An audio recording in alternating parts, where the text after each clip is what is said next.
and gentlemen, boys and girls of all ages, pull up in here. It's time for the Ride Rector!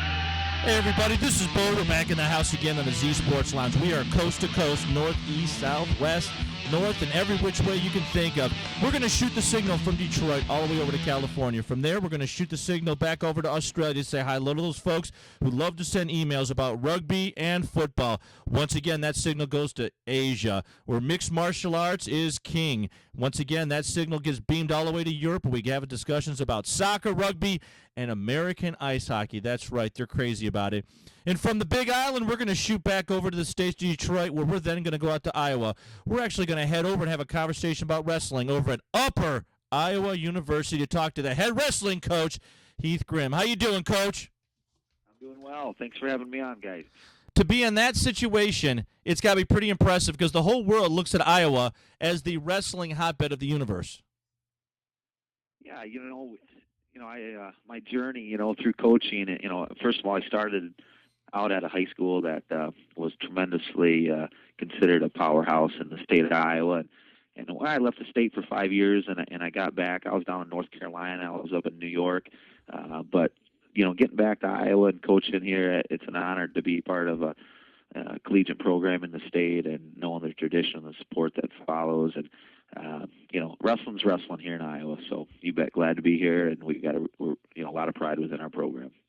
Now, speaking of some of that pride in your program, you've got some standouts. You've got some things going on as far as your athletes there in the junior, senior leadership. Can you talk a little bit about those guys stepping forward for you?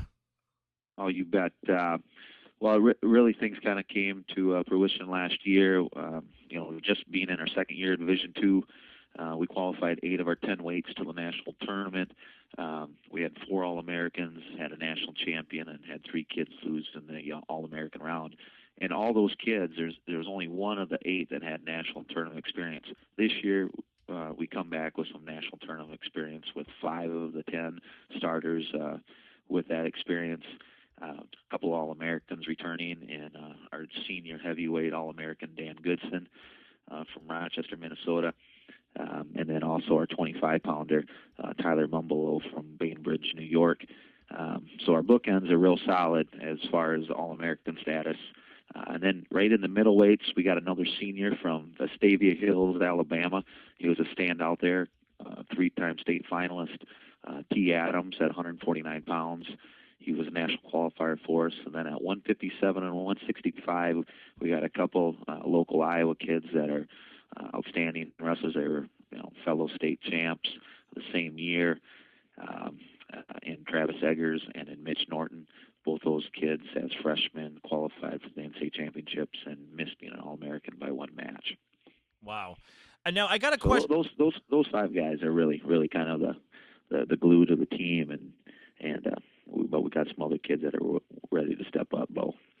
I think it's kind of impressive how the leadership on the squads in college, really, there's nowhere else do you see better than leadership in college programs, and that in wrestling. Wrestling is such a close-knit group at college because of the fact that you guys are the most trained athletes. You guys have the most grueling schedule because you actually fight every day. And it's just impressive to see how they bonded together over the years. You bet. I mean, these guys, you hear it all the time, blood, sweat, and tears. And, you're not a wrestler if you don't go through those, if you don't push yourself hard enough where you're in pain, where there's some blood coming off your body, and you just keep on going. And obviously, the tears part of it, too. I mean, there's some emotional roller coasters you go through in any sport, but wrestling can really be hard on you.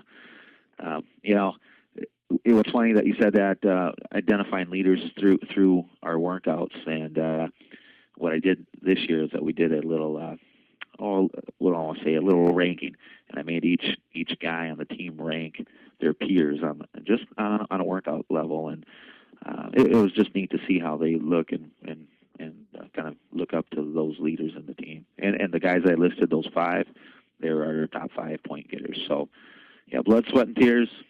Yesterday, Bo, we had to take you through our workout a little bit.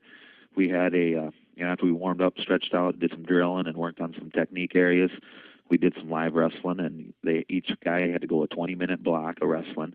Even though we compete just 3-2-2, 7 minutes, we train for about double that amount of time. So when you go out there and wrestle in a college match, 7 minutes isn't anything. So we had a 20-minute straight block live wrestling, and anything goes. There's no stalling. There's no, you put a guy on his back, he's got to fight to get off it, and that gets to be pretty grueling for a guy. Yeah, especially when you get to take that forearm and grind their head in the ground. I mean, it's wrestling is I think one of the best watches in high school and college, even over football. And I know football's hot right now and the playoffs are running, but when you go to a match and you watch these guys physically go after each other and the moves and techniques they have, it's impressive to how much body control that they have almost in any weight class. Yeah, there's no doubt you have to. You got to utilize everything you have, and there are weight classes. It's the only sport in college that has weight classes. So I mean, if you're not utilizing, if you're a 141 pounder and you're not utilizing 141 pounds, you're obviously giving away some advantage there. But wrestling, it's more like a legalized fight. I mean, it's a legal fight, and fighters and brawlers, they make great wrestlers, and we kind of try to identify that in these younger kids in high school. If they're wrestling with an aggressive style, they're going to be pretty good collegiate wrestlers. Absolutely. Now, I got a question. There's two questions that came over in the email since yesterday when I put you up that you're going to be on the site. One of them was out of Germany. The other one was out of Asia, and I will not even begin to pronounce their names. But their question is do you see any impact as far as Europeans and Asians coming over to the States to be trained in American-style wrestling, and do you see power lifters moving to the category? That's from some German guy in Germany. I apologize, but I'm not going to pronounce his name because I'm going to get it wrong. Sure. Well, I mean, obviously we don't try to seek out those guys. If they come to us, from a different culture and a different arena, we still want them to be focused on these collegiate goals of winning national championships in wrestling, with those rules. So, we're not trying to develop mixed martial artists or anything, but we know that we're giving them a solid background. Now, these guys that come in from different states or different countries, hey, if they want to go through the 4 or 5 years of collegiate wrestling and then go ahead and master that mixed martial arts field afterwards, you bet we'd be welcome to take on some of those guys.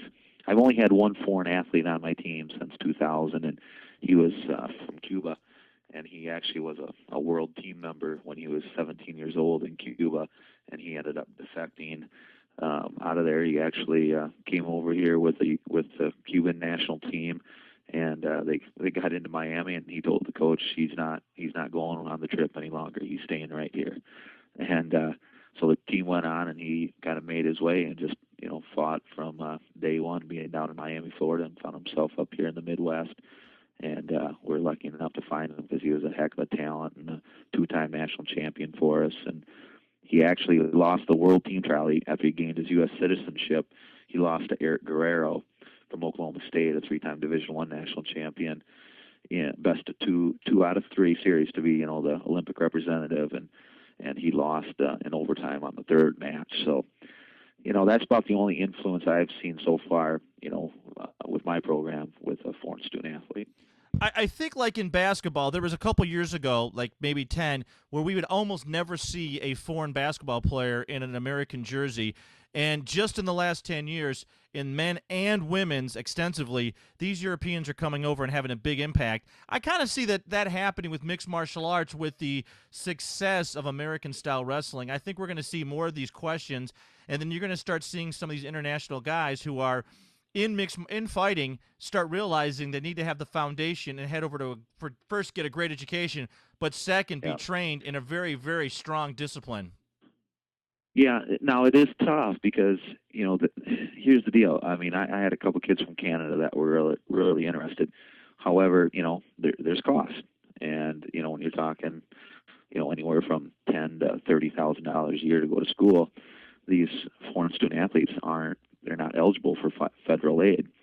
So these kids are going to be so good and schooled on United States collegiate American style wrestling to earn a scholarship, or else no one's going to take a chance